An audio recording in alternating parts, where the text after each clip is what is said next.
YouTube ચાલુ કરી દેજે. હા હા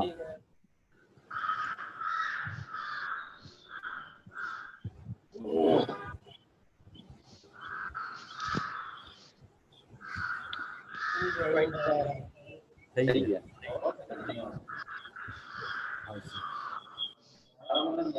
ધવલ, હા હા સર.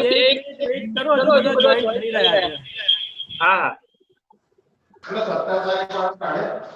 17-8 વાળો પરીક્ષા એક જ મિનિટ હો. હેલો, અવાજ આવે છે? હા હા સર. હા રાજેશભાઈ વાળું હો નેશનલ વેબિનાર સ્ટાર્ટ કરું. બસ 2 મિનિટ, બસ 2 મિનિટમાં ચાલુ કર રાખી. સારું.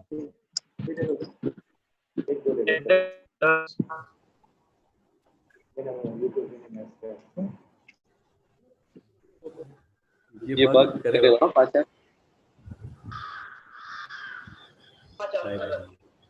હા રક્ષિત સ્ટાર્ટ કરી દે.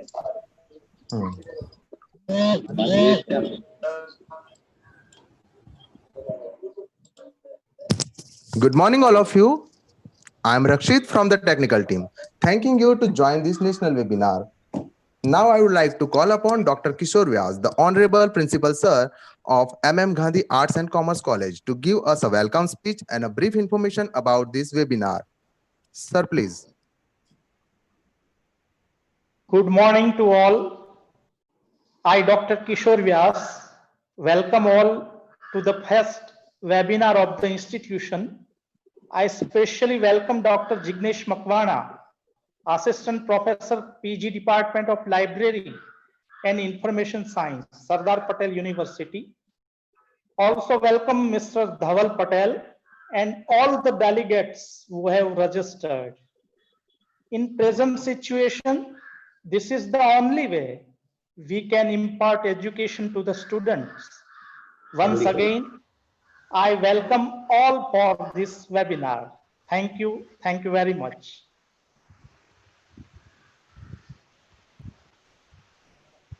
જિગ્નેશ સર. હેલો. હા રાજેશ સર તમારું start. Rajesh sir. Good morning and welcome to all. Myself Dr. R. Patel, librarian, MM Gandhi Arts and Commerce College, Bangalore. I give you a brief introduction of our webinar resource person, Dr. Jignesh Makwana. He is intelligent and smart person. Presently, he is working as assistant professor of PG Department of Library and Information Science, SP University, Vivinagar. He was awarded degree from PhD HNG University, Patan, NET and GSET pass, MLIC from Saurashtra University, Rajkot, PLIC from Saurashtra University, Rajkot. 12 years teaching experience in various colleges. PhD guide in SP University. There are 3 candidates doing here with PhD under him. Membership of various national and international level association, books and articles published in national and international level. He worked in Somnath University, Veerawal, and coordinator and research coordinator and librarian. Work as in Kendra University, Ahmedabad. Thank you very much.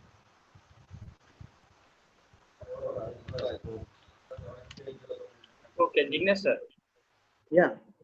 Thank you very much, Dr. Vyas, Dr. Rajesh Patel, for giving my brief and sweet introduction. So let's start today's webinar. Namaskar. Very good morning to all. Friends, today I would like to tell you something about UGC and UGC care basics.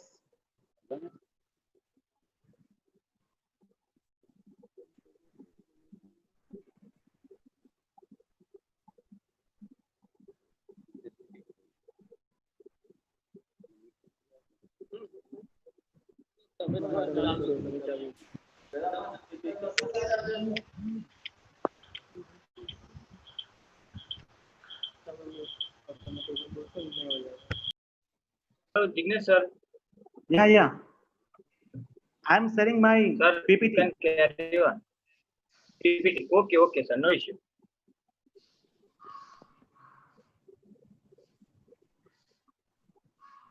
Okay. Am I audible now? Yeah. Okay. And PPT is visible or not? PPT is visible? Yeah, visible. Okay. So, friends, आज के इस webinar में मैं आप लोगों के साथ इस टॉपिक पर ही क्यों बात करना चाहता हूं, मतलब कि मेरी इस प्रस्तुति का मुख्य उद्देश्य क्या है वो मैं आपको सबसे पहले बताना चाहूंगा। तो आइए, सबसे पहले मैं आपको बचपन में वापस ले जाना चाहता हूं। जी हाँ, टेलीविजन पर जिन वीडियो ने हमें पढ़ने और सीखने के लिए प्रेरित किया, शिक्षा लेने के लिए प्रेरित किया, उन्हें आज एक बार हम फिर से सुनने की कोशिश करते हैं। तो इस ऑडियो में आपको सुनाना चाहूंगा, ध्यान दीजिएगा।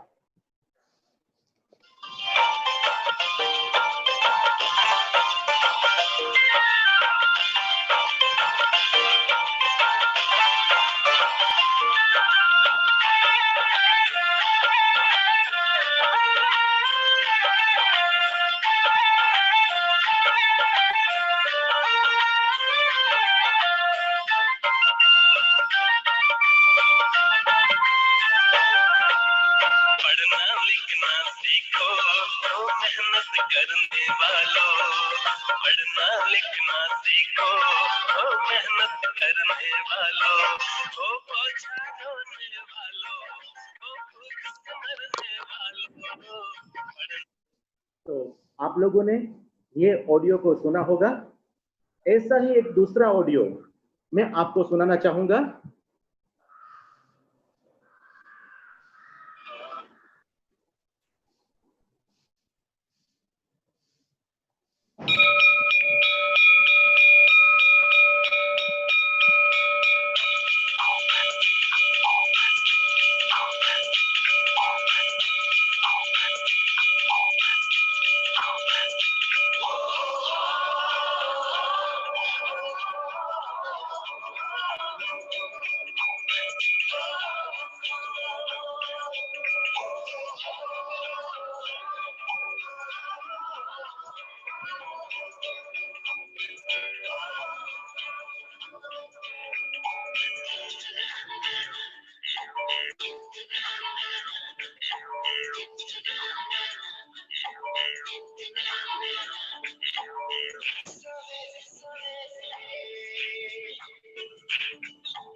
आप लोगों ने ये ऑडियो को सुना होगा।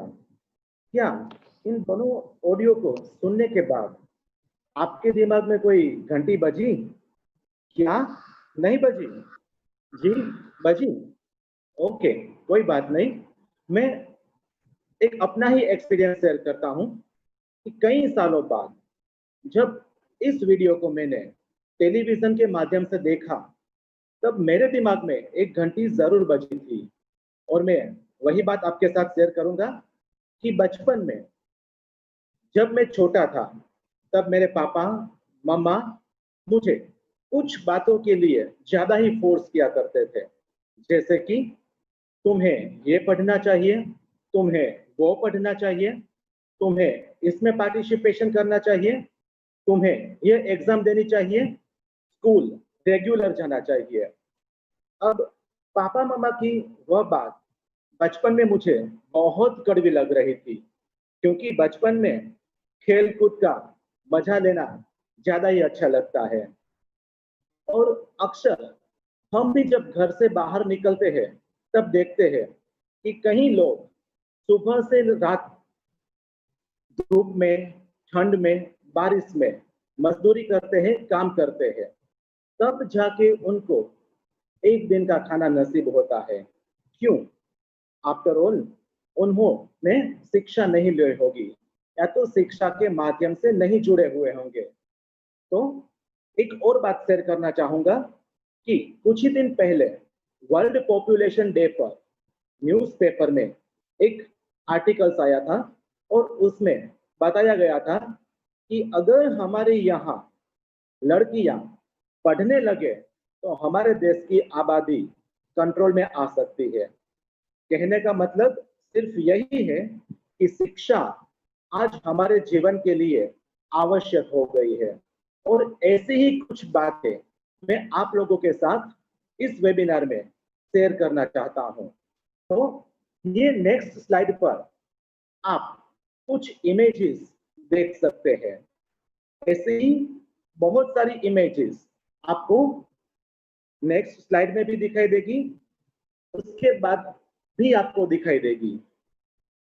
आफ्टर ऑल, क्या पर्पस है मेरा इस इमेजेस को आपके समक्ष रखने का? ये सभी इमेजेस जिसमें बहुत सारी इंफॉर्मेशन छुपी हुई है, और वो इंफॉर्मेशन हमें आज ध्यान में लेनी है। घबराइए नहीं, मैं आपसे नहीं पूछूंगा कि इस इमेजेस में क्या क्या इंफॉर्मेशन है, क्योंकि आज वो काम मुझे करना है। तो आइए, समय नहीं बिगाड़ते हुए हम आगे बढ़ते हैं और शुरुआत करते हैं इंट्रोडक्शन से। तो अब तक जितनी भी क्रांति हुई है, उन क्रांति में कुछ बातें ध्यान में लेने जैसी है। जैसे मैंने यहाँ 3 बातों को रखा है, जैसे कि कागज और प्रिंटिंग प्रेस का आविष्कार, कंप्यूटर, नेटवर्क और इंटरनेट का प्रसार, नोटबुक सामग्री के बारे में जागरूकता। ये बातें हमें क्या बता रही है? बस यही कि उच्च शिक्षा आज सभी के लिए आवश्यक हो गई है, और प्रत्येक व्यक्ति जो उच्च शिक्षा में शामिल होते, जैसे कि छात्र, शिक्षक, अध्यापक, शोधकर्ता, वह अपने विचारों को दूसरों तक पहुंचाते हैं और मान्यता प्राप्त करते हैं, और इसके लिए वे अपने क्षेत्र में विभिन्न लेख लिखते हैं और प्रकाशित करते हैं। यहाँ पर सीरियल पब्लिकेशन यानी कि क्रमिक प्रकाशन का महत्व एक लेख प्रकाशित करने में बहुत ही महत्वपूर्ण है, क्योंकि यह व्यक्तियों के लिए पेशेवर प्रगति में भी सहायक है। लेकिन अगर इतनी आसान बात होती तो आज हम और आप क्यों मिलते? यहाँ पर एक बात जो ध्यान में लेने जैसी है कि सूचना विस्फोट के इस युग में यह सवाल है कि लेख कहाँ प्रकाशित किया जाए और इसे कैसे प्रकाशित किया जाए। हम में से बहुत लोग आज ये मुश्किल फेस कर रहे हैं। तो इसी मुश्किल को आसान करने के लिए आज हम यूजीसी और यूजीसी केयर के बारे में जानने की कोशिश करेंगे। तो सबसे पहले बात करते हैं, व्हाट इज यूजीसी? यूजीसी क्या है? भारतीय विश्वविद्यालय अनुदान आयोग, जो यूजीसी के शॉर्ट फॉर्म से जाना जाता है, और उसको यूनिवर्सिटी ग्रांट्स कमीशन के नाम से हम जानते हैं। यह मानव संसाधन विकास मंत्रालय के तहत यूजीसी अधिनियम 1956 के अनुसार भारत सरकार द्वारा स्थापित एक वैधानिक मंडल है। आई मीन टू से अ स्टैट्यूटरी बॉडी, ओके। और यह यूजीसी उच्च शिक्षा के मानकों के समन्वय, निर्धारण और रखरखाव जैसे विभिन्न कार्य कर रहा है। इतना ही नहीं, यह यूजीसी भारत में विश्वविद्यालयों को मान्यता प्रदान करते हैं और ऐसे मान्यता प्राप्त विश्वविद्यालयों और महाविद्यालयों को धनराशि का भी वितरण करता है। और आप सब जानते ही होंगे कि यह यूजीसी का मुख्यालय नई दिल्ली में है। लेकिन क्या आपको यह भी पता है कि उनके 6 क्षेत्रीय केंद्र पुणे, भोपाल, कोलकाता, हैदराबाद, गुवाहाटी और बेंगलोर में है। तो क्या लगता है आपको इस यूजीसी की स्थापना क्यों की गई होगी? आफ्टर ऑल यूजीसी की स्थापना के उद्देश्य क्या रहे होंगे? तो आइए बात करते हैं ऑब्जेक्टिव्स ऑफ यूजीसी की। तो आप सभी लोगों ने नेशनल पॉलिसी ऑन एजुकेशन 1986 के बारे में सुना ही होगा। जी हाँ, हमारे प्राइम मिनिस्टर राजीव गांधी के समय की यह बात है। शिक्षा राष्ट्रीय नीति 1986 का अनुकरण करते हुए यूजीसी ने इसके तहत राज्यों में सुविधा के लिए 7 क्षेत्रीय कार्यालय खोलकर अपने काम को विकेंद्रीकृत किया और इसके बारे में अभी हमने बात कर ही ली है। इन कार्यालयों की स्थापना का उद्देश्य विकेंद्रीकरण लाना था और यह सुनिश्चित करना था कि यूजीसी अधिनियम की धारा 2F और 12B के तहत देश भर में बड़ी संख्या में कवर किए गए महाविद्यालयों में उनकी जरूरतों और समस्याओं के लिए बेहतर अवसर प्राप्त होंगे। जी हाँ, इस उद्देश्य को पूरा करने के लिए यूजीसी ने कई सारी योजनाएं तैयार की, जिनमें से कुछ योजनाएं अब आपकी स्क्रीन पर आपको दिखाई देगी। वो है राज्य विश्वविद्यालयों से संबंधित महाविद्यालयों का विकास, महाविद्यालय के अध्यापकों के लिए लघु अनुसंधान परियोजनाएं मतलब माइनर रिसर्च प्रोजेक्ट, स्वायत्त महाविद्यालय, महाविद्यालयों के लिए संगोष्ठी, सम्मेलन आदि यानी कि सेमिनार, सिंपोजिया, कॉन्फ्रेंसेस, महिला छात्रावास का निर्माण जो एक विशेष योजना के रूप में है, महाविद्यालय अध्यापकों को एमफिल, पीएचडी करने के लिए अध्यापक अध्येता वृत्ति का पुरस्कार मतलब कि फेलोशिप, अध्यापक शिक्षकों को वित्तीय सहायता खास करके दृष्टिबाधित अध्यापकों के लिए और यूजीसी द्वारा अनुमोदित पत्रिका सूची तैयार करना। अब आज हम जिस टॉपिक के लिए यहाँ पर जुड़े हुए हैं उनमें यह योजना यूजीसी द्वारा अनुमोदित पत्रिका सूची तैयार करना हमारे लिए बहुत ही जानना आवश्यक है कि यह क्या है। तो आइए जानते हैं UGC approved list of journals मतलब कि यूजीसी ने पत्रिका की सूची को मंजूरी दी, वो हमें क्या बताता है। तो इनमें सबसे पहले बात करेंगे जर्नल्स के बारे में, मतलब पत्रिकाएं। पत्रिकाएं वह माध्यम है जिससे उम्मीदवार अपने लेख प्रकाशित करते हैं। अब लेख क्यों प्रकाशित करते हैं, उनका जवाब, उनका उत्तर आपको यही मिल जाएगा कि अकादमिक प्रदर्शन मूल्यांकन के दौरान एपीआई स्कोर की गणना करते समय यूजीसी पत्रिका के प्रकाशन के 2 अंक देता है। माइंड वेल, मैंने सिर्फ 2 अंक की बात की है, वो मिनिमम अंक है, 3 भी हो सकता है, ठीक है। और अगर यदि उम्मीदवार इसके अलावा अपने शोध के लिए कोई निजी पत्रिका चुनते हैं तो उसे वैध नहीं माना जाएगा। ये बात आप ध्यान रखिएगा कि आपको UGC approved list of journals में ही अपने आर्टिकल्स पब्लिश करने हैं, अन्यथा उसको मान्य नहीं रखा जाएगा। और एक बात ध्यान में लेने जैसी है कि यूजीसी जर्नल की सूची, जो यूजीसी केयर जर्नल सूची से पहले काम कर रही थी, लो अब आपको ये पता भी चला कि UGC approved list of journals आज आउटडेटेड है।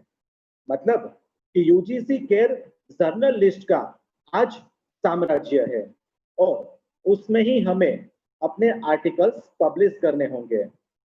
धवल भाई, मेरी आवाज सुनाई दे रही है ना? हेलो? हाँ सर। ओके ओके, ठीक है। कोई गड़बड़ हो तो मुझे बताइएगा। Okay sir. जी जी। तो यहाँ पर हम सबसे पहले ये बात जानने की कोशिश करते हैं कि यूजीसी केयर क्या है। अगर मैं सिर्फ एक ही सेंटेंस में इसकी बात करूं तो कह सकते हैं a quality mandate for Indian academia, मतलब भारतीय शिक्षा के लिए एक गुणवत्ता जनादेश के रूप में यूजीसी केयर है। उनको हम थोड़ा विस्तार से समझेंगे। उच्च गुणवत्ता अनुसंधान के वैश्विक मानकों से मेल खाने के लिए अपने दायरे में सभी शैक्षणिक विषयों में विश्वविद्यालय अनुदान आयोग गुणवत्ता जनादेश के माध्यम से भारतीय शिक्षा को प्रोत्साहित करने के लिए और सशक्त बनाने के लिए कार्य करता है। और इसके लिए यूजीसी द्वारा ही एक 28 नवंबर 2018 को एक सार्वजनिक नोटिस जारी किया गया था। अब ये नोटिस क्यों जारी किया गया था? ताकि इस जनादेश को पूरा करने के लिए शैक्षणिक और अनुसंधान नीति शास्त्र के लिए एक समर्पित कंसोर्टियम की स्थापना की घोषणा की जा सके। यहाँ पे मैंने जो एक पब्लिक नोटिस की बात की है 28 नवंबर 2018 का, वो आपको पीपीटी में लास्ट में लिंक के रूप में मिल जाएगा और आप उस नोटिफिकेशन या तो उन नोटिस को आराम से पढ़ पाएंगे और ये पीपीटी भी आप लोगों को दे दी जाएगी। तो अब आगे बात करते हैं यूजीसी केयर की स्थापना के उद्देश्य क्या है, क्यों यूजीसी केयर की स्थापना की गई। तो यहाँ पर कुछ पॉइंट्स मैंने रखे हैं जो यूजीसी केयर के उद्देश्य के बारे में हमें बताते हैं। जैसे कि भारतीय विश्वविद्यालयों में गुणवत्ता अनुसंधान यानी कि क्वालिटी रिसर्च, अकादमिक अखंडता यानी एकेडमिक इंटीग्रिटी और प्रकाशन नैतिकता मतलब पब्लिकेशन एथिक्स को बढ़ावा देना, यह मुख्य उद्देश्य यूजीसी केयर का है। और भी उद्देश्य है जैसे कि प्रतिष्ठित पत्रिकाओं में उच्च गुणवत्ता वाले प्रकाशनों को बढ़ावा देना जो उच्च वैश्विक रैंक हासिल करने में मदद करेगा। इतना ही नहीं, अच्छी गुणवत्ता वाली पत्रिकाओं की पहचान के लिए एक दृष्टिकोण और पद्धति विकसित करना। क्यों? इसीलिए कि घटिया या तो खराब गुणवत्ता वाली पत्रिकाओं में प्रकाशनों को रोकने के लिए मदद करना जो प्रतिकूल रूप से प्रतिबिंबित होते हैं और भारतीय शिक्षा की छवि को कलंकित करते हैं। और इसीलिए ही सभी शैक्षणिक उद्देश्यों के लिए गुणवत्ता पत्रिकाओं की यूजीसी केयर संदर्भ सूची, जिसे हम यूजीसी केयर लिस्ट कहते हैं, उसका निर्माण और रख रखाव करना। तो ऐसे मुख्य उद्देश्य यूजीसी केयर के हैं। अब हम बात कर लेते हैं यूजीसी केयर लिस्ट के बारे में भी। सबसे पहला पॉइंट जो है वो बहुत ही महत्वपूर्ण है। जैसे यूजीसी द्वारा अनुमोदित पत्रिका की सूची में 50,000 से अधिक पत्र पत्रिकाएं हैं और उनमें से लगभग 88%, ध्यान दीजिए 88% को घटिया, संदिग्ध और खराब गुणवत्ता वाली पत्रिका माना गया था। अब यूजीसी ने यूजीसी केयर संदर्भ पत्रिकाओं के साथ गुणवत्ता पत्रिकाओं की यूजीसी अनुमोदित सूची को बदलने के लिए एक नोटिस प्रकाशित किया और वो पब्लिक नोटिस था 14 जनवरी 2019 का। ये भी आपको लिंक के रूप में मिल जाएगा। क्यों ये नोटिस पब्लिश किया गया? ताकि छात्र, अध्यापक, शोधकर्ताओं और कर्मचारियों के बीच अकादमिक लेखन में साहित्यिक चोरी शामिल है, इस शैक्षणिक दुराचार को रोकने के लिए यूजीसी ने अकादमिक और अनुसंधान नैतिकता के लिए एक कंसोर्टियम की स्थापना की है। वही यूजीसी केयर और यूजीसी केयर जर्नलिस्ट है। तो यही बात मैंने यहाँ पर बताई है कि केयर को यूजीसी केयर गुणवत्ता पत्रिकाओं की संदर्भ सूची की निरंतर पहचान करने और बनाए रखने के लिए स्थापित किया गया है। मतलब अब आपकी समझ में आया होगा कि यूजीसी क्या है, यूजीसी केयर और यूजीसी केयर जर्नलिस्ट क्यों है। आइए हम बात करते हैं यूजीसी केयर लिस्ट की जरूरियात क्या है, आवश्यकता क्या है। तो यहाँ पर कुछ पॉइंट्स मैंने रखे हैं, जैसे कि शोध प्रकाशनों की विश्वसनीयता अत्यंत महत्वपूर्ण है, क्योंकि यह न केवल एक व्यक्ति बल्कि संस्था और पूरे राष्ट्र की अकादमिक छवि का प्रतिनिधित्व करता है। यूजीसी केयर लिस्ट इसलिए भी आवश्यक है कि खराब गुणवत्ता वाली पत्रिकाओं की समस्या पूरी दुनिया में गंभीर चिंता का कारण बन गई है। दुनिया की बात तो छोड़िए, हम अपने देश भारत की बात करते हैं कि खराब गुणवत्ता वाली पत्रिकाओं में प्रकाशित शोध लेखों का प्रतिशत भारत में भी अधिक बताया गया है, जो प्रतिकूल रूप से प्रभावित हुआ है। तो खराब गुणवत्ता वाली पत्रिकाओं में प्रकाशन प्रतिकूल रूप से दीर्घकालिक शैक्षिक क्षति और व्यक्ति, संस्था और राष्ट्र की कलंकित छवि को दर्शाते हैं। तो अब आपको समझ में आया होगा कि यूजीसी केयर लिस्ट क्यों आवश्यक है। इसलिए कि प्रतिष्ठित पत्रिकाओं में प्रकाशित शोध लेखों की संख्या विश्व स्तर पर स्वीकृत संकेतों में से एक है, जो विभिन्न शैक्षणिक उद्देश्यों जैसे कि संस्थागत रैंकिंग, नियुक्तियां, कर्मचारी सदस्यों की पदोन्नति, अकादमिक समितियों की सदस्यता, शोध डिग्री का पुरस्कार आदि के लिए माना जाता है।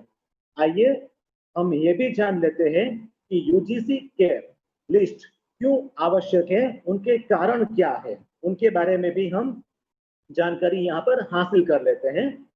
कि यूजीसी केयर सूची के सेटअप के कारण मुख्यत्वे दो है, जैसे कि सभी भारतीय विश्वविद्यालयों में केवल गुणवत्ता अनुसंधान, अकादमिक अखंडता और प्रकाशन नैतिकता को बढ़ावा देना, साथ ही उच्च वैश्विक रैंक हासिल करने के लिए प्रतिष्ठित पत्रिकाओं में उच्च गुणवत्ता वाले प्रकाशनों को बढ़ावा देने के लिए। तो अब तक हमने जो सैद्धांतिक बातें की है उनमें सिर्फ बैकग्राउंड टाइप ऑफ इंफॉर्मेशन ही हमें मिल रही है। अब हमें यह समझना है कि यूजीसी केयर का संगठन किस तरह से है, मतलब ऑर्गेनाइजेशन ऑफ यूजीसी केयर किस तरह से है। तो यहाँ पर बहुत सारे पॉइंट्स हमें क्लियर करने हैं, जिसमें सबसे पहले बात करेंगे यूजीसी केयर ईसी की, यानी यूजीसी केयर एम्पावर्ड कमेटी की, जिसे हम सशक्त समिति के नाम से जानते हैं। तो यूजीसी केयर के कामकाज की निगरानी के लिए यूजीसी ने यूजीसी केयर ईसी का गठन किया। अब ये क्यों किया? क्योंकि यही समिति सावित्रीबाई फुले पुणे विश्वविद्यालय की एसपीपीयू पुणे में पत्रिका विश्लेषण के लिए यूजीसी सेल की गतिविधियों को नियंत्रित करेगी। अब साहजिकता से हमें एक प्रश्न हो सकता है कि यह कमेटी के मेंबर्स कौन हो सकते हैं। तो आइए बात करते हैं कमेटी के मेंबर्स के बारे में। तो परिषद के सदस्य सामाजिक विज्ञान, मानविकी यानी कि ह्यूमैनिटीज, कला और ललित कला, विज्ञान, चिकित्सा, कृषि, इंजीनियरिंग और भारतीय विश्वविद्यालय के संघ में वैधानिक परिषदों, अकादमियों, सरकारी संस्थान के प्रतिनिधि इस परिषद के सदस्य है। ठीक है, और अब बात करते हैं यूजीसी के यूनिवर्सिटीज के बारे में। तो यूजीसी के विश्वविद्यालयों को क्षेत्रों द्वारा विभाजित किया गया है, और अगर हम उत्तरी क्षेत्र की बात करें तो जवाहरलाल नेहरू विश्वविद्यालय नई दिल्ली को मुख्य रूप से जिम्मेदारी सौंपी है, और चंडीगढ़, हरियाणा, हिमाचल प्रदेश, दिल्ली, जम्मू और कश्मीर, पंजाब, राजस्थान, उत्तर प्रदेश, उत्तराखंड राज्यों के विश्वविद्यालय इसमें सम्मिलित है। उसी तरह पश्चिमी क्षेत्र एमएस यूनिवर्सिटी ऑफ बड़ौदा, जिसमें मुख्य रूप से जिम्मेदारी दी गई है, और छत्तीसगढ़, दादरा और नगर हवेली, दमन और दीव, गोवा, गुजरात, मध्य प्रदेश, महाराष्ट्र राज्यों के विश्वविद्यालय इसमें समाविष्ट है। दक्षिणी क्षेत्र की अगर बात करें तो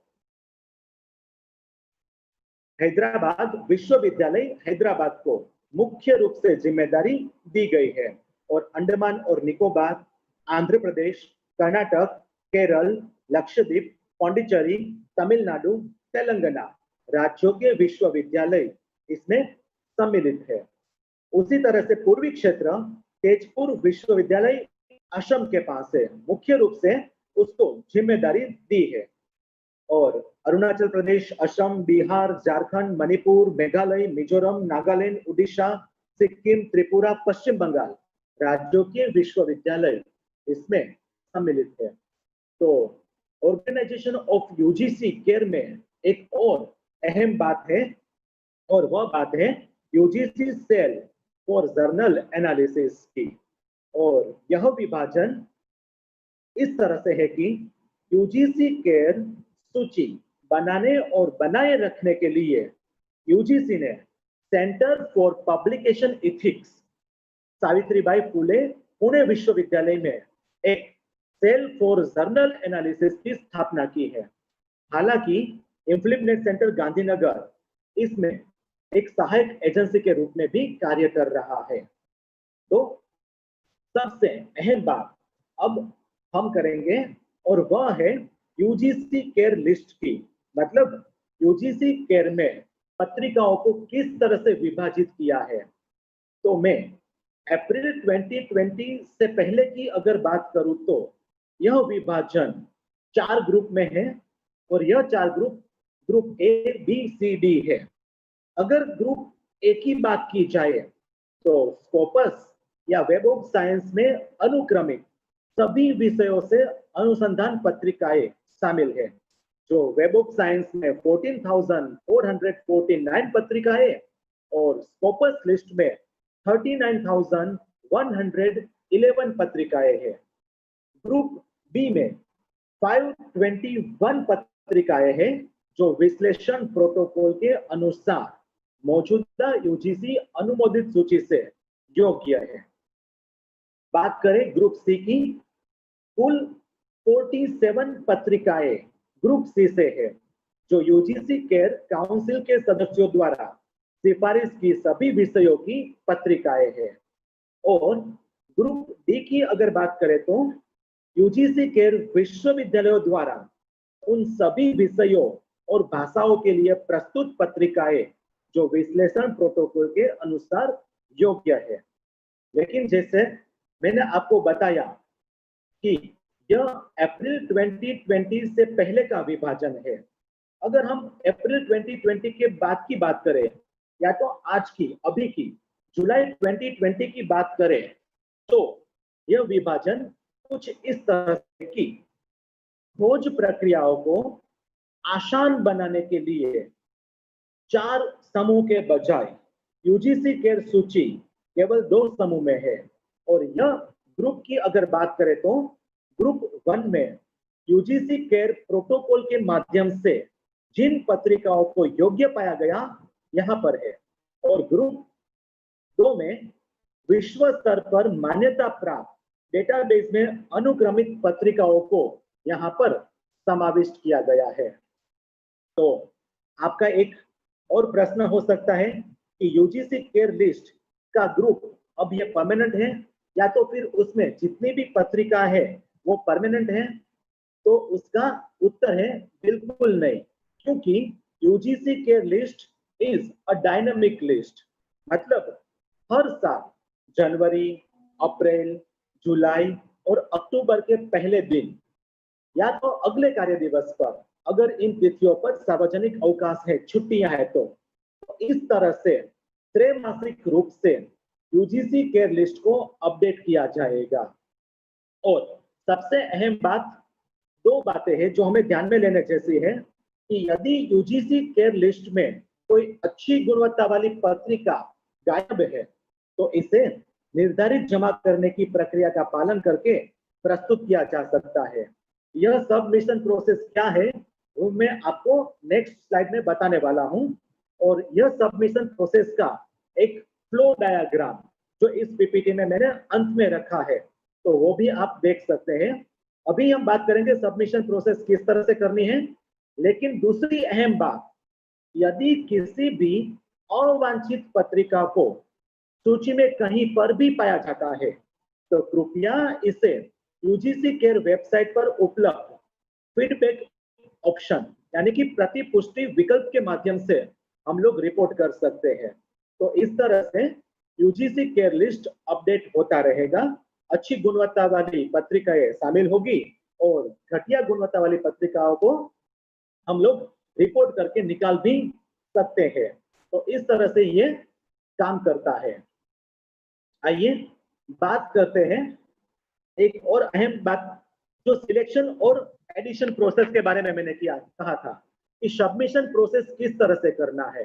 तो इनके लिए यहाँ पर जो इंफॉर्मेशन दी है वही अहम है कि यूजीसी केयर परिषद के सदस्यों और यूजीसी केयर विश्वविद्यालय द्वारा प्रस्तुत प्रत्येक शीर्षक यूजीसी केयर सशक्तिकरण समिति द्वारा अनुमोदित पत्रिका विश्लेषण के प्रोटोकॉल के अनुसार यूजीसी सेल द्वारा एसपीपीयू में विश्लेषित किया जाएगा।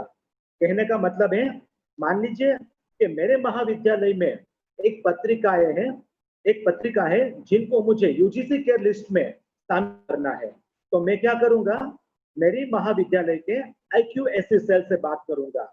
वह आईक्यूएससी सेल नजदीक की विश्वविद्यालय के आईक्यूएससी सेल से कांटेक्ट करेंगे और वह विश्वविद्यालय का आईक्यूएससी सेल नजदीक वाले, मतलब जैसे मैंने क्षेत्र की बात की थी, बड़ौदा एमएस यूनिवर्सिटी के आईक्यूएससी से कांटेक्ट करेंगे और उस तरह से एसपीपीयू पुणे में ये हमारी रिक्वेस्ट जाएगी और इस तरह से यूजीसी केयर लिस्ट में हम अपनी पत्रिका अगर अच्छी गुणवत्ता वाली है तो समाविष्ट कर सकते हैं।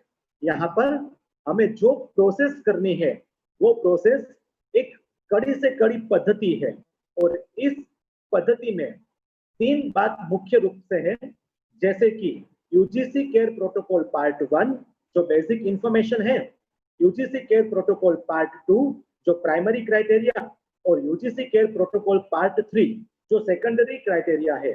आइए बात करते हैं इन तीनों पार्ट के बारे में। तो सबसे पहले जो पार्ट 1 है उसमें हमें क्या करना है, कोई भी विश्वविद्यालय, महाविद्यालय, व्यक्ति या तो प्रकाशक अपनी पत्रिका की बुनियादी जानकारी यहाँ पर रखेंगे और इसके लिए ही पार्ट 1 डिजाइन किया गया है। पत्रिका के बारे में हमें जो जानकारी देनी है वह है journal title, journal broad discipline and focus subject, name of publisher, country of origin and registered address, journal language, publishing frequency, editorial information like editor name, editorial office address, phone, email and website, current status of journal, I mean to say print है, online है या तो both, ISSN, E-ISSN number और other registration अगर है तो इस तरह से पार्ट 1 में हमें अपने जर्नल के बारे में जानकारी देनी है। पार्ट 2 और 3 जो आंतरिक विश्लेषण और मूल्यांकन के उद्देश्य के लिए उपयोग किया जाना है। और यहाँ पे यह बात ध्यान में देनी है कि प्रोटोकॉल के पार्ट 2 और 3 के अनुसार किसी भी पत्रिका की गुणवत्ता का उद्देश्य मूल्यांकन उसकी history, consistency, peer recognisation, market reputation, academic credentials of the editors, peer review process, indexing, citation and financial matters आदि पर आधारित है। साथ ही यूजीसी ने कुछ स्पष्टीकरण किए हैं। जब भी हमें यूजीसी केयर लिस्ट में अपनी पत्रिका को शामिल करना है तो उनके लिए यूजीसी ने कुछ महत्वपूर्ण सूचनाएं दी है या तो कुछ स्पष्टीकरण किए हैं। क्या है यह स्पष्टीकरण? यही कि उचित परफॉर्मा के माध्यम से, जो अभी हमने देख लिया, हम किसी भी पत्रिका की सिफारिश कर सकते हैं और यह प्रक्रिया निःशुल्क है, फ्री ऑफ चार्ज है। अब यूजीसी ने ऐसा क्यों कहा? इसीलिए कि यूजीसी के ध्यान में यह आया है कि विश्वविद्यालय अपने आईक्यूएससी और अन्य विभागों द्वारा ऐसी सिफारिशों के लिए शुल्क ले रहे हैं। शोधकर्ताओं, संपादकों और प्रकाशकों से यूजीसी ने यह अनुरोध किया है कि यूजीसी द्वारा इस तरह का कोई सूचन नहीं किया गया है। इतना ही नहीं, यूजीसी के संबंधित सेवाओं और केयर प्रोटोकॉल को किसी भी मंच पर प्रसारित किया जा रहा है जो यूजीसी या इसके किसी भी अधिकारी द्वारा समर्थित नहीं है। मतलब यूजीसी किसी भी व्यक्ति, कंपनी या संस्था द्वारा लगाई गई सूची के लिए जिम्मेदार नहीं है। यूजीसी ने यूजीसी केयर लिस्ट को संकलित करने के लिए किसी को भी अधिकृत नहीं किया है और न ही यूजीसी केयर लिस्टेड जर्नल्स में लेखकों को प्रकाशित करने में मदद करने के लिए कोई कंपनी, व्यक्ति या संस्था को अधिकृत किया है। तो यूजीसी सिर्फ यूजीसी केयर वेबसाइट पर आधिकारिक सूची का पालन करता है। अगर इसके विपरीत कोई भी दावा है तो वो दावा गलत है। तो ये क्लैरिफिकेशन हमें ध्यान में लेना बहुत ही आवश्यक था और इस तरह से हम अपने जर्नल्स को यूजीसी केयर लिस्ट में इंक्लूड कर सकते हैं। यूजीसी ने एक और महत्वपूर्ण कार्य किया था और वह कार्य था नकली वेबसाइट के बारे में। मतलब यूजीसी ने फर्जी वेबसाइट के संबंध में एक नोटिस दिया है और वह नोटिस है पब्लिक नोटिस 31 मई 2019 का। यह नोटिस भी आपको अंत में मिल जाएगा और साफ साफ यूजीसी ने बताया है कि यूजीसी की नकली वेबसाइट से, यूजीसी से मतलब यूजीसी केयर की नकली वेबसाइट से आप लोग सावधान रहे। तो यहाँ तक हमने सैद्धांतिक बातें की और मुझे उम्मीद है ये बातें आपकी समझ में आई होगी और आपका कंसेप्ट क्लियर हुआ होगा कि यूजीसी, यूजीसी केयर और यूजीसी केयर जर्नल लिस्ट क्या है। अब हम कुछ प्रैक्टिकल वर्क की बातें करेंगे।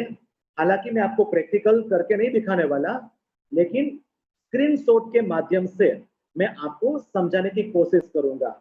और हमें काम करना है यूजीसी केयर की वेबसाइट में एंटर होने का। मतलब कि यूजीसी केयर वेबसाइट को कैसे दर्ज करें या तो उनमें प्रवेश का तरीका क्या है। तो इनके लिए हमारे पास दो ऑप्शन हैं। पहला ऑप्शन जो आप अपनी स्क्रीन पर देख रहे हैं, एक पूरा मैंने लिंक दिया हुआ है, तो वह लिंक आप रट ले या तो आप मेमोराइज कर ले। आपको बस वेब ब्राउजर में जाना है और URL के रूप में आपको यह टाइप करना है। जैसे ही आपने एंटर प्रेस किया, आपकी स्क्रीन पर यूजीसी केयर का होम स्क्रीन आ जाएगा, मेन पेज आ जाएगा। और मान लीजिए अगर आपके लिए ये लिंक को रटना मुश्किल है, याद रखना मुश्किल है, तो आसान तरीका यही है कि आप गूगल सर्च इंजन पर जाए, वहां पर यूजीसी केयर लिस्ट टाइप कीजिए और उनको सर्च करें। जैसे ही आप सर्च करेंगे, बहुत सारी लिंक आपको दिखाई देगी। उनमें से पहली जो लिंक है, लिंक होगी UGC approved list of journals की। आपको क्या करना है, उस पर क्लिक करना है। क्लिक करने के बाद आपको अपनी स्क्रीन पर यूजीसी का होम पेज दिखाई देगा और वहां पर भी आपको टॉप मोस्ट एक लिंक दिखाई देगी और वो लिंक होगी UGC approved list of journals have been replaced by UGC care list. तो आपको उन पर क्लिक करना है। जैसे ही आपने उन पर क्लिक किया, आपकी कंप्यूटर स्क्रीन कुछ इस तरह से दिखाई देगी। जी हाँ, यूजीसी केयर वेबसाइट का मेन पेज, जिसे हम होम पेज कहते हैं, आपकी स्क्रीन पर दिखाई देगा। अब आप यहाँ पर बहुत सारी बातें देख सकते हैं। मैंने जैसे नोटिफिकेशन की बात की थी, वो नोटिफिकेशन भी यहाँ पर लेफ्ट हैंड साइड में रखा हुआ है। वो नोटिफिकेशन पर क्लिक करके भी आप उसको डाउनलोड कर सकते हैं, उसको समझ सकते हैं। बहुत सारी इंफॉर्मेशन आपको राइट हैंड साइड में भी मिलेगी। इंफॉर्मेशन नोटिस, इंपॉर्टेंट नोटिस के रूप में है जो। लेकिन यहाँ पर अगर हमें काम करना है तो क्या करना होगा? यूजीसी केयर वेबसाइट में अगर कोई भी काम करना है तो सबसे पहले हमें अपना अकाउंट क्रिएट करना होगा। जी हाँ, अकाउंट क्रिएट किए बिना आप लोग यूजीसी केयर वेबसाइट में से कुछ भी जानकारी हासिल नहीं कर पाएंगे। और अकाउंट अगर हमें क्रिएट करना है तो क्या करना होगा? यही जो होम पेज है, होम पेज में आपको बहुत सारे विकल्प दिखाई देते हैं, जैसे कि home, about, UGC care list, feedback, FAQ, resources, contact, login. तो आपको लॉगिन विकल्प पर क्लिक करना है। जैसे ही आप लॉगिन विकल्प पर क्लिक करेंगे, आपकी स्क्रीन पर कुछ इस तरह से दिखाई देगा और यहाँ पर आपको ऑप्शन में से एक ऑप्शन सिलेक्ट करना है, रजिस्टर हियर। रजिस्टर हियर पर जैसे ही आप क्लिक करेंगे, आपकी स्क्रीन पर इस तरह से एक फॉर्म दिखाई देगा और इस फॉर्म में आपको अपनी पर्सनल इंफॉर्मेशन देनी है, जैसे कि आपका नाम, आपका एड्रेस, आपका मोबाइल नंबर। और लॉगिन करना है तो हमें अपना एक ईमेल आईडी और पासवर्ड क्रिएट करना होगा। ये सब इंफॉर्मेशन फिल करने के बाद जैसे ही आपने सबमिट पर क्लिक किया तो आपका खुद का अकाउंट यूजीसी केयर वेबसाइट में बन जाएगा। तो मुबारक हो आप लोगों को कि आपका अकाउंट बन गया। अब आप यूजर नेम और पासवर्ड की मदद से अपने अकाउंट में लॉगिन कर सकते हैं। वो तो अब आपको पता ही है कि लॉगिन कहां से करना है। और अंत में आप वेबसाइट से कोई भी मेनू खोल सकते हैं। मैंने पहले भी बताया था, फिर एक बार बता रहा हूं कि यूजीसी केयर वेबसाइट पर हमें जो जो ऑप्शन या तो मेनू दिखाई देंगे, वो मेनू है home, about, UGC care list, feedback, FAQ, resources, contact, log out. आइए थोड़ी जानकारी भी हासिल कर लेते हैं इन मेनू के बारे में। मैं लास्ट से शुरू करता हूं, लॉग आउट। मान लीजिए यूजीसी केयर में आपने अपना अकाउंट बना लिया है, तो अब आपको लॉगिन करना है या तो लॉग आउट करना है, तो आप इस ऑप्शन पर, इस मेनू में जाएंगे और वहां से लॉगिन और लॉग आउट कर सकते हैं। इनका इतना ही काम है। कॉन्टेक्ट की अगर बात करें तो कॉन्टेक्ट में जैसे मैंने बोला था कि यूजीसी केयर यूनिवर्सिटीज 4 क्षेत्र में है, जो आपको पता है, उत्तरी, पश्चिम, जो 4 क्षेत्र है वही 4 क्षेत्र। तो उनके बारे में हमें इंफॉर्मेशन मिलेगी, मतलब कॉन्टेक्ट इंफॉर्मेशन हमें यहाँ से मिलेगी।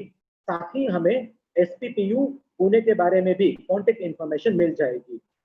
रिसोर्सेज की अगर बात करें तो रिसोर्सेज मेनू में आपको बहुत सारा कंटेंट, वीडियो, ऑडियो जो यूजीसी केयर के बारे में जानकारी देते हैं, आपको वहां से मिल सकता है और आप वो इंफॉर्मेशन पढ़ सकते हैं और डाउनलोड भी कर सकते हैं। एफएक्यू की अगर बात करें, एफएक्यू मतलब फ्रीक्वेंटली आस्क्ड क्वेश्चन, तो यहाँ पर यूजीसी केयर ने कुछ ऐसे प्रश्न और उत्तर दिए हैं जो नॉर्मली सामान्य लोगों को क्वेश्चंस होते हैं, तो वह प्रश्न और उसके उत्तर पहले से दिए हैं। वह प्रश्न और उत्तर से भी हम बहुत कुछ जानकारी हासिल कर सकते हैं। फीडबैक मेनू की बात करें तो आपको याद होगा, मैंने पहले ही बताया था कि अगर यूजीसी केयर वेबसाइट में अथवा यूजीसी केयर जर्नल लिस्ट में कोई भी पत्रिकाएं अमान्य है या तो संदिग्ध घटिया गुणवत्ता वाली है, तो उसको हमें वहां से निकालना है तो रिपोर्ट कर सकते हैं। रिपोर्ट कहां से करना है? यही फीडबैक ऑप्शन पर आपको क्लिक करके आप रिपोर्ट कर सकते हैं। ठीक है, तो अब रह गए होम, अबाउट और यूजीसी केयर लिस्ट। ये 3 मेनू के बारे में हमें जानना है। होम मेनू के बारे में जानने की आवश्यकता है ही नहीं, क्योंकि जैसे ही हम वेबसाइट में एंटर होते हैं होम मेनू हमें दिखाई देता है, वहां पर ढेर सारी इंफॉर्मेशन हमें मिलती है। तो आइए बात करते हैं हम अबाउट मेनू के बारे में। तो अबाउट मेनू पर जैसे ही आप क्लिक करेंगे आपको 3 ऑप्शन मिलेंगे, यूजीसी केयर एम्पावर्ड कमिटी और यूजीसी केयर मेंबर्स। आप कोई भी ऑप्शन पर क्लिक करके बेसिक जानकारी, बेसिक इंफॉर्मेशन हासिल कर सकते हैं जो हमारे लिए प्राइमरी लेवल से उपयोगी होगी। बात करते हैं हम लोग यूजीसी केयर लिस्ट मेनू के बारे में। वहां पर क्लिक करने से अगेन 3 ऑप्शन हमें मिलेंगे, search UGC care list, new submission analysis protocol. हालांकि ये होम स्क्रीन पर भी दिखाई देंगे और यहाँ पर भी। यहाँ पर हमें क्या काम करना है? हमें सबसे अहम बात जाननी है सर्च यूजीसी केयर लिस्ट के बारे में। अगर हमें कोई भी जर्नल के बारे में सर्च करना है तो क्या करेंगे? जैसे ही हमने यूजीसी केयर लिस्ट मेनू में सर्च यूजीसी केयर लिस्ट पर क्लिक किया तो हमारी स्क्रीन कुछ इस तरह से दिखाई देगी। यहाँ पर 2 पार्ट है, जैसे कि यूजीसी केयर लिस्ट ग्रुप 1 और ग्रुप 2, जिसके बारे में भी मैंने पहले आपको बता दिया है कि पार्ट 1 यूजीसी केयर प्रोटोकॉल के माध्यम से जिस पत्रिका को योग्य पाया गया है यहाँ पर आपको मिलेगी, और ग्रुप 2 में विश्व स्तर पर मान्यता प्राप्त डेटाबेस में स्वीकृत पत्रिका है, यहाँ पर आपको ग्रुप 2 में मिलेगी। मान लीजिए हमें ग्रुप 1 में आगे बढ़ना है तो क्या करेंगे? यहाँ पर जो आपको सर्च ऑप्शन दिखाई देता है आप उस पर क्लिक करेंगे।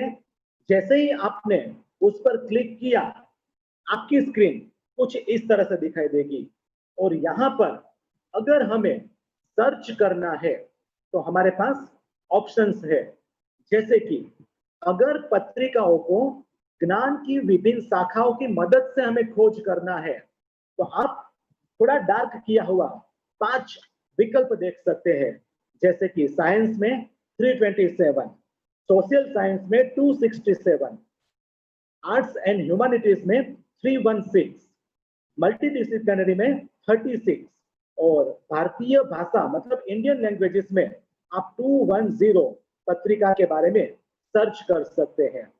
मतलब यहाँ पर ज्ञान की शाखाओं की मदद से हम सर्च कर सकते हैं। अगर हमें इस तरह से सर्च नहीं करना है तो थोड़ा ही ऊपर आपको एक ब्लैंक जैसा दिखाई देगा, वहां पर आप विभिन्न विकल्पों की मदद से भी खोज कर सकते हैं, जैसे कि title, ISSN, publisher, subject, language of subject. ऐसे विकल्प की मदद से भी आप यूजीसी केयर जर्नल लिस्ट में जो भी जर्नल्स है उसको सर्च कर सकते हैं और उनके बारे में आप जानकारी हासिल कर सकते हैं। यहाँ पर कुछ निर्देश दिए गए हैं, जैसे कि हमारे लिए जो महत्वपूर्ण इंफॉर्मेशन है उनके बारे में अगर हमें समझना है तो 2-3 बात तो रिपीट ही हो रही है, जैसे कि यूजीसी केयर लिस्ट एक डायनेमिक लिस्ट है, अच्छी गुणवत्ता वाली पत्रिका है, उसमें नहीं है तो हम दाखिल कर सकते हैं, और अगर अवांछित पत्रिका है तो उसको निकाल सकते हैं। लेकिन 2 विकल्प जो ज्यादा महत्वपूर्ण है कि वेब ऑफ साइंस के साथ साथ स्कोपस या तो बंद किए गए जो पत्रिकाएं हैं उनको गिनती में शामिल नहीं किया गया है, क्योंकि वो ग्रुप 2 में हमें मिलेगा। और एक महत्वपूर्ण बात कि हाल ही में कोई नई पत्रिकाओं को जोड़ा गया है या तो उसको हटा दिया गया है, तो उनके बारे में भी अगर सर्च करना है तो लेफ्ट हैंड में एक सर्च विकल्प हमें मिलता है, वहां से हम सर्च कर सकते हैं। ठीक है, तो इस तरह से हम ग्रुप 1 में सर्च कर सकते हैं। अगर ग्रुप 2 की बात करें तो यहाँ पर मुख्य रूप से 3 कैटेगरी है, और वो 3 कैटेगरी है web of science category, Scopus category और MLA category. Web of science में arts and humanities citation index, science citation index expanded, social sciences citation index. Scopus में स्कोपस सोर्स लिस्ट और एमएलए में directory of periodicals by the modern language association. तो इस category में जाकर आप कोई भी जर्नल्स के बारे में इंफॉर्मेशन हासिल कर सकते हैं। और ग्रुप टीम 2 में कुछ सूचन हमें मिला है, जैसे कि जिन पत्रिकाओं को डेटाबेस से बंद कर दिया है, निष्क्रिय कर दिया है, वो हमें ग्रुप 2 में नहीं मिलेंगे। और साथ ही स्कोपस ग्रुप में जो इंफॉर्मेशन है वो इंफॉर्मेशन हम ध्यान में लेते हैं, जैसे कि यूजीसी केयर को कई पत्रिकाओं के बारे में शिकायतें मिली है जो मानक प्रकाशन प्रथाओं का पालन नहीं कर रही है। और यूजीसी केयर ने क्या किया है कि इन पत्रिकाओं को जांचने के बाद हटाने का निर्णय किया है। और ध्यान में रखिए, जिन पत्रिकाओं को यूजीसी केयर लिस्ट से हटा दिया जाता है उनमें पब्लिकेशन नहीं करना चाहिए। लेकिन यही नहीं, अगर हटा दी गई पत्रिका को हम वापस यूजीसी केयर लिस्ट में दाखिल करना चाहे तो वो कर सकते हैं। और उनकी प्रोसेस तो मैंने पहले ही आपको बता दी थी, जो सबमिशन प्रोसेस थी, मतलब कि कोई भी प्रकाशक, संपादक यूजीसी के सूची से हटा दी गई पत्रिकाओं को पुनः शामिल करने के लिए अनुरोध भेज सकते हैं। और ये किसी भी संबंधित महाविद्यालय या तो विश्वविद्यालय के IQAC सेल के माध्यम से अपनी पत्रिका का कार्य कर सकते हैं।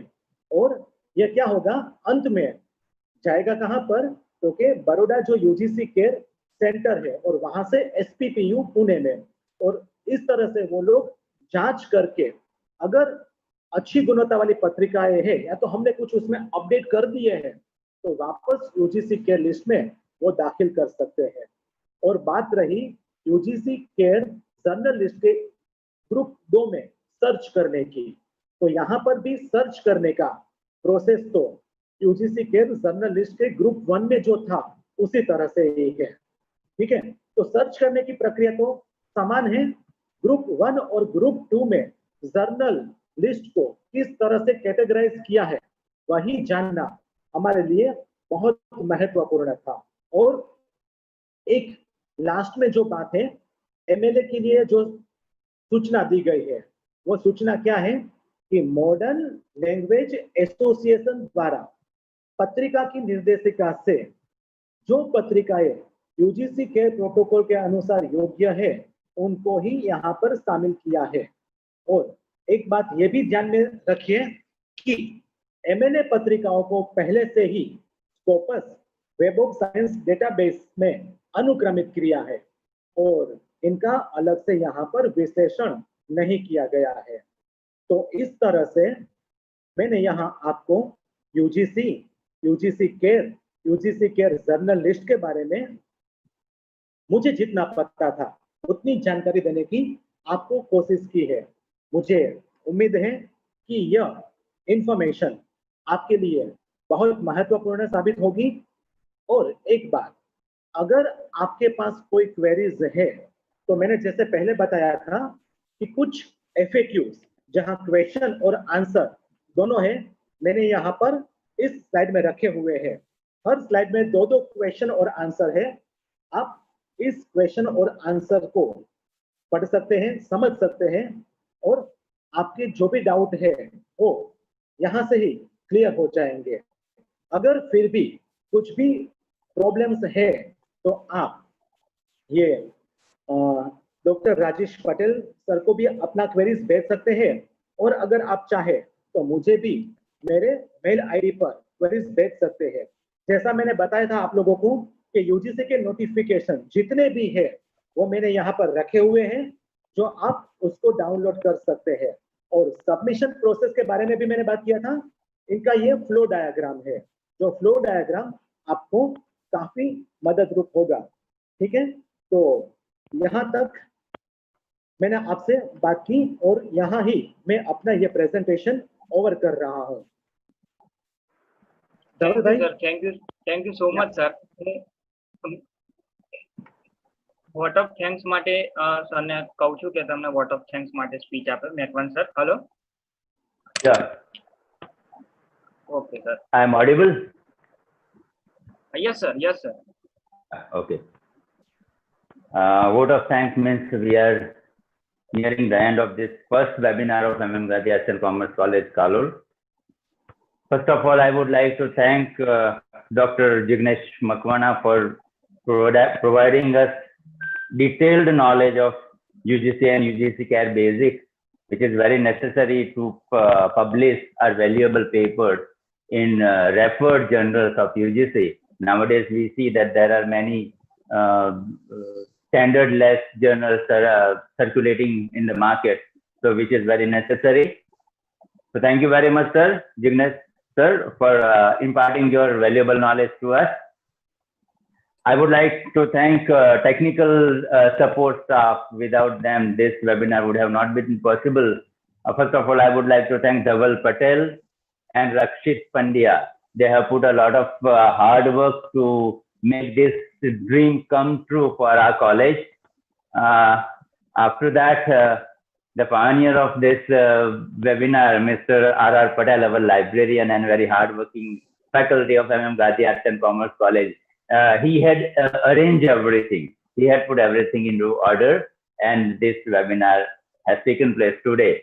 After that, I would like to thank Principal Dr. Kishore Vyas. Without his consent and his interest, this webinar would have not been possible. So thanks a lot, Principal sir.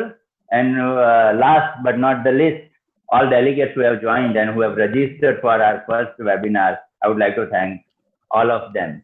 Thank you very much. We'll meet again. Thanks a lot. Thank you sir. Thank you so much sir. Yeah. તો sir meeting stop કરી દો હવે.